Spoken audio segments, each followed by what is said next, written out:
YouTube, I'm back. This is just a small little update video, like the tiniest little update you could ever imagine on the Power Glove right here. I've decided I'm going to start working on the hand ASAP.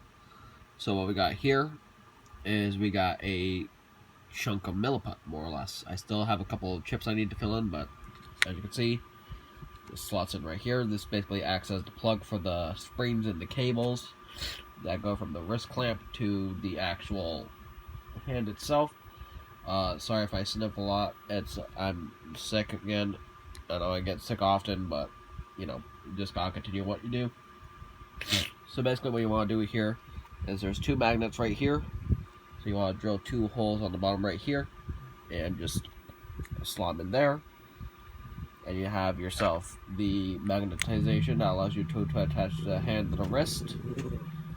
Here you got the latch clamp right there, so you just lift it up.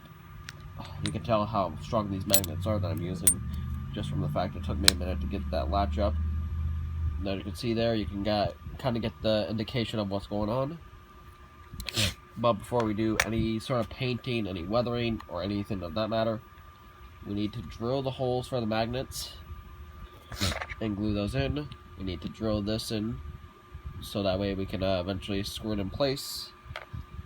And we need some bicycle brake caps and a clear USB, and I'm going to explain that why in the next video whenever I get around to it.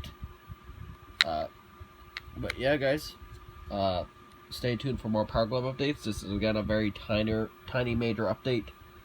Tiny major update, yeah, that makes a lot of fucking sense. This is a very tiny minuscule update. But this will lead eventually into the bigger process, because even though this piece looks small, it actually plays a major part into making your Power Glove.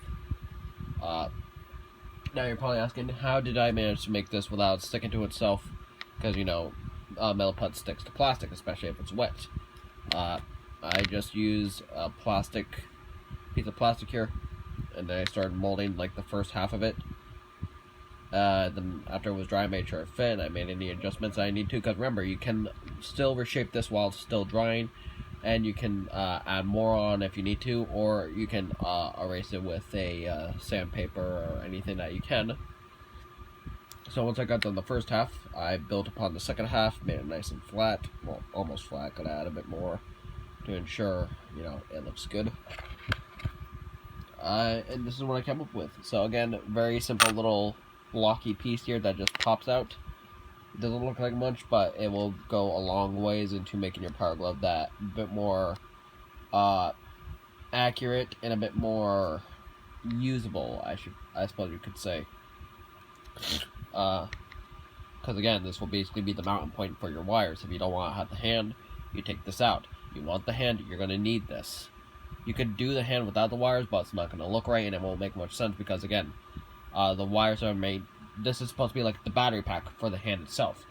So if you can't connect the wires to the hand, the battery pack, then the hand's not going to properly work. It's not going to work at all. It's just going to be a hand, and that's it. This basically in the show acts as the connecting point between the actual thing that needs power and then the power supply. So you click down there, the hand works.